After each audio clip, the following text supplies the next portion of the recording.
Hi there! Welcome back to American Lingo Academy. I'm Luna, and today we're going to learn 10 super useful expressions that native English speakers use all the time. These will help you sound more natural and understand everyday conversations better. So let's get started. Number 1, keep your chin up. This is an idiom. It means stay positive, don't give up, or don't feel sad. When someone says keep your chin up, they're encouraging you to stay strong during a difficult time. We use this expression when we want to cheer someone up or give them hope. For example, imagine your friend just failed an important test and feels really sad about it. You want to help them feel better. You can say, "Hey, I know you're disappointed, but keep your chin up. You can take the test again next month, and I know you'll do better." You're giving them encouragement and telling them not to lose hope. Here's another one. Let's say you just lost your job and you're feeling down. Your sister calls you and says, "I heard what happened. I'm so sorry. But keep your chin up. You're talented and hardworking. You'll find something even better soon." She's reminding you to stay positive and not give up during this tough situation. Number 2, on cloud 9. This is an idiom. It means extremely happy, joyful, or excited. When you're on cloud 9, you feel amazing, like you're floating in the sky. We use this when something wonderful happens and someone feels incredible happiness. For example, your best friend just got engaged to the love of her life. She's been waiting for this moment for years. She calls you and says, "Oh my gosh, he proposed last night. I'm on cloud 9 right now. I can't stop smiling." She's expressing that she feels extremely happy and excited about her engagement. Here's another one. Imagine you just found out you got accepted into your dream university. You worked so hard for this. You tell your mom, "Mom, I got in. I'm on cloud 9. I can't believe this is really happening." You're showing how incredibly happy and excited you feel about this amazing news. Number 3, hit the books. This is an idiom. It means to study or to start studying seriously. When you hit the books, you sit down and focus on learning or preparing for a test. We use this expression when we need to study hard. For example, you have final exams coming up in 2 weeks. Your roommate asks if you want to go to a party this weekend. You say, "I wish I could, but I really need to hit the books this weekend.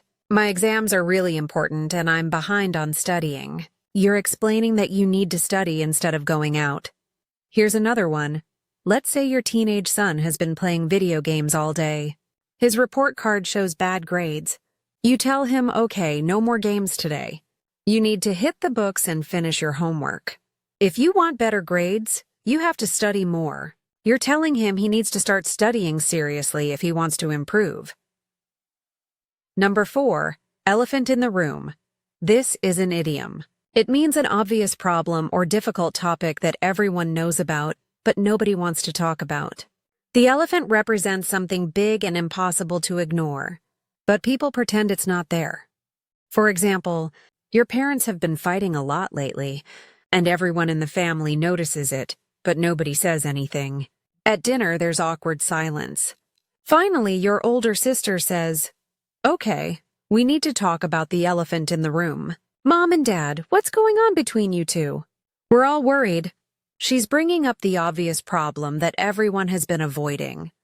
Here's another one.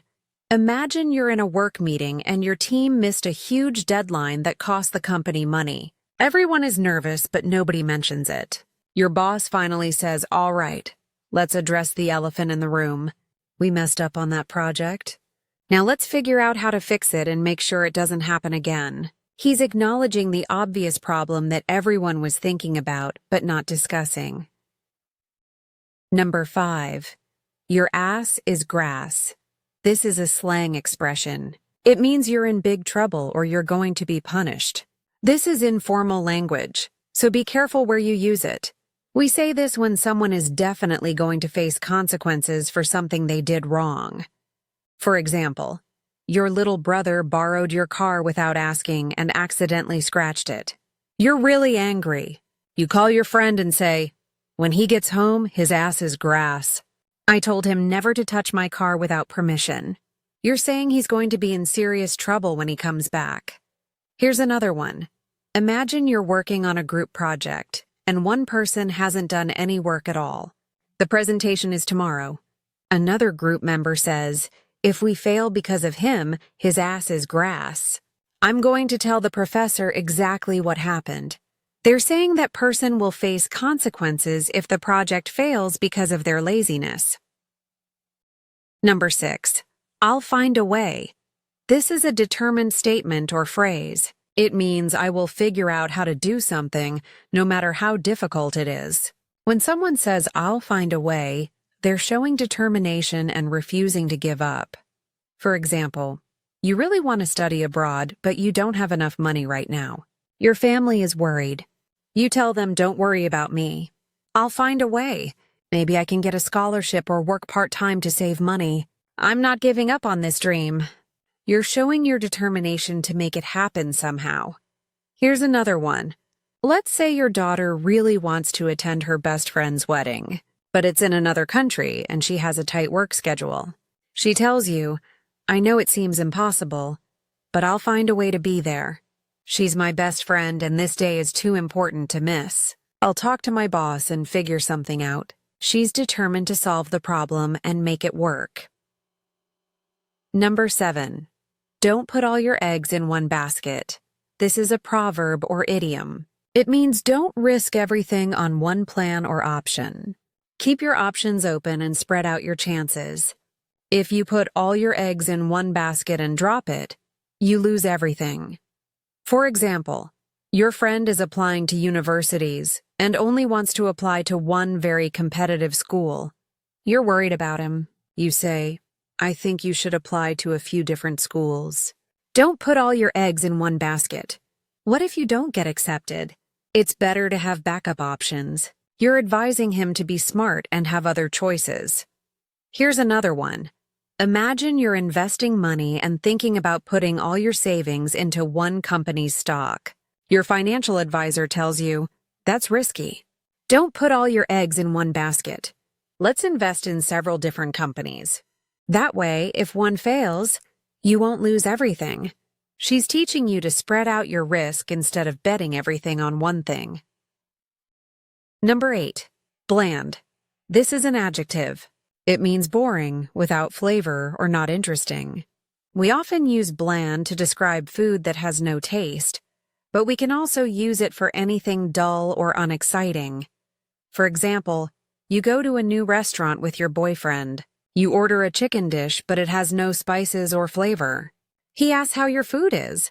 You say, honestly, it's pretty bland. It needs salt or something. I expected more flavor for this price. You're saying the food is boring and tasteless. Here's another one. Let's say you just watched a movie that everyone said was amazing, but you found it really boring. Your coworker asks what you thought. You tell her, I don't know why everyone loved it. I thought it was bland. The story was predictable and the characters weren't interesting at all. You're expressing that the movie was dull and unexciting. Number 9. I don't feel prepared. This is a common statement or phrase. It means you don't feel ready for something. You're worried you haven't done enough to be successful, or you feel anxious about an upcoming event. For example, you have a big presentation at work tomorrow, and even though you practiced, you're feeling nervous. Your partner asks if you're ready. You say, honestly, I don't feel prepared. I know the material, but I'm worried I'll forget something important when I'm standing in front of everyone. You're expressing your anxiety and feeling of not being ready. Here's another one. Imagine your daughter is about to take her driving test. She's practiced a lot, but she's really nervous. She tells you, Mom, I don't feel prepared. What if I make a mistake and fail? I'm so scared. She's expressing her worry and feeling that she's not ready, even though she probably is. Number 10. With a grain of salt. This is an idiom. It means don't believe everything completely, be a little skeptical, or don't take something too seriously. When you take information with a grain of salt, you're being careful and questioning it. For example, your coworker loves to exaggerate and tell dramatic stories. He tells you about something that happened over the weekend. Later, another coworker asks if you heard the story.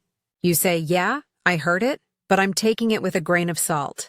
You know how he is. He probably made it sound more dramatic than it really was. You're saying you don't completely believe the story. Here's another one. Let's say you're reading product reviews online before buying something. Some reviews seem fake or too positive. Your friend asks if you're going to buy it. You tell her maybe, but I'm taking these reviews with a grain of salt. Some of them look suspicious. I want to do more research first. You're being careful and not trusting the information completely. All right, that's it for today's lesson. I hope these 10 expressions help you understand English better and sound more natural when you speak. Remember, practice using them in your daily conversations.